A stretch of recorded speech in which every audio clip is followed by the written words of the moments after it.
नमस्कार. श्री स्वामी समर्थ महाराज की जय. जे दुग्ध व्यवसाय करणारे शेतकरी असतात त्यांच्यासाठी हा व्यवसाय खूप महत्त्वाचा असतो.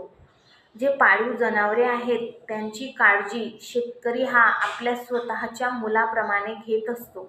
मग असे हे जे पाळीव प्राणी आहेत, गाय, म्हैस, बकरी, मेंढी, तसेच छोटेसे वासरू, म्हशीचं रेडगू, मग असे हे जे पाळीव प्राणी आहेत ते दिवसभरातून किती पाणी पित असतील का? कारण त्यांच्यासाठी तो मोठा हौद असतो.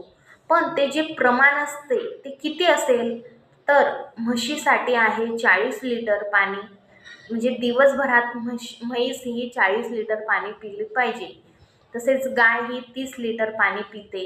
बकरी, मेंढी, छोटेसे वासरू, रेळकू हे दिवसभरातून 4 ते 5 लिटर पाणी पितात. मग तुम्ही याचा अंदाज लावा आणि तसं जर आपल्या प्राण्याला पाणी